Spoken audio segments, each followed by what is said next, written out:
Okay, before I actually get to the big topic, I really do recommend some people actually use Wavosaur if they want to do some kind of recording. It's really nice, it gets the job done, and the exporting is way better than Audacity. I'm going to tell that right now. Number two, yeah, I actually do like doing this. I'm trying to do my best to promote my Daily Motion channel as well as my YouTube, but I'm much more paying more attention to my Daily Motion. Maybe because they might pay me better, and I know they will pay me better. But anyway, besides from that, we're going to get down to the point. Dr. Robotnik. Yes, Dr. Robotnik, not Dr. Eggman. I'm not talking about that fat guy, Dr. Eggman, that everybody loves to talk about. I'm not talking about that Robotnik that everybody loves to talk about. I'm not going to talk about that Robotnik because everyone who's a capitalist seems to ignore who that Robotnik. We're going to talk about this Robotnik, and yeah, that Robotnik.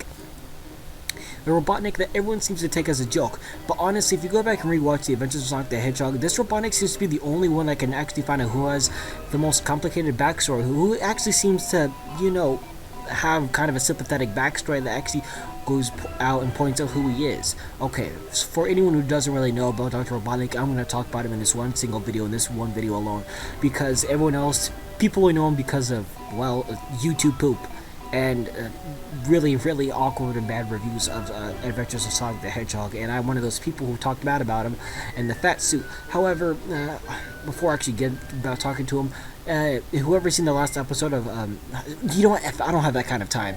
If you want to know how the last episode of The Adventures of Sonic the Hedgehog went, go watch This is Christmas special on Sonic, and, you know, you get all the information there. In the end, Robotnik won over Mobius. Anyway, back to the topic. Dr. Robotnik in this series kind of has this little turmoil inside of him, and he actually has the most backstory out of any kind of incarnation of Eggman that comes to mind. I'm not going to talk about the ones in the comics because, you know, if I do, then I have to talk about Ken Penders, and I know people love to ignore Ken Penders. Anyway, we all know how he is. He's a failed college student who actually went to college, therefore, you know, we get his ideal in terms of where he got his scientific mind from. He had this really bad relationship with a close friend or enemy, I can't remember, whatever. Tails called him Hot, so, you know, there was that. He has issues with his mom, and Robotnik Jr., who is cousin, whatever, and they come along and they just mess him up. Robotnik's messed up on the inside, but how come he's the only one who we know who actually has the family history? Keep in mind, when it comes to games, we only know Gerald Robotnik, and that's Eggman's little, you know, personal gimmick, which means nothing really, because as we can imagine, he spent some time with him, but we didn't understand where he came from, where he got all of his wealth and his background. I'm going to talk about that Eggman. Anyway, Robotnik in this series seems to have this little thing with his plans. Yes, I know scratching ground or whatnot, they ruin his schemes all the time, but I'm not here to talk about them. I keep getting off subject. My mind's fluttering everywhere that I'm reading off the script that's really not written well. Anyway, how come this one seems to have the most backstory and the most mentally messed up of all of them? Inside we all know that he has a military background, which led to the coup de grace.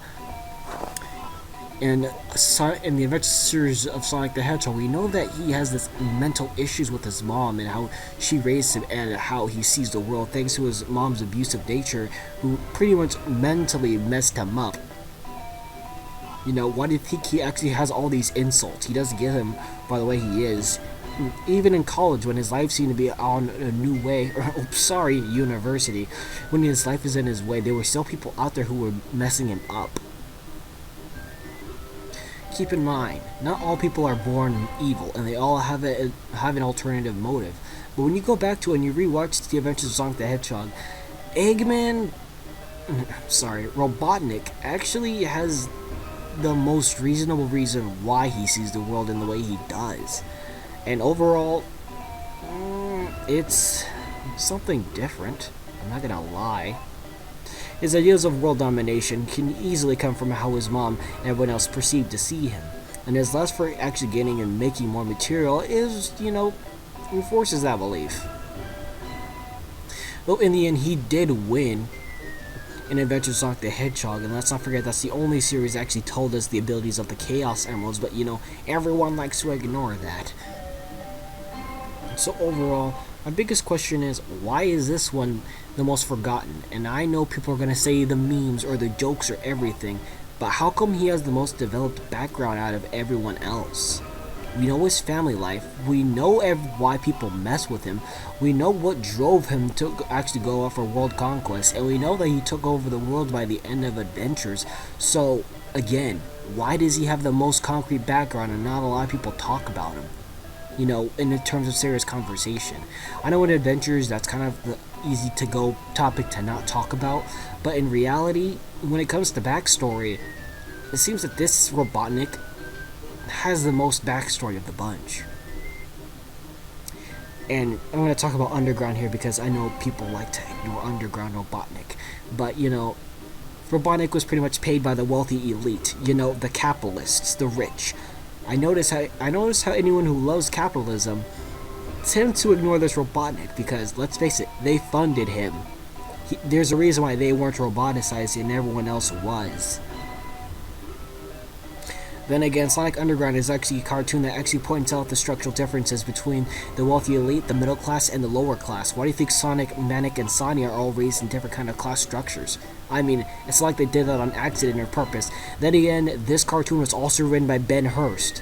So, I guess not a lot of people have a justification why that's ignored. But anyway, that's all for right now.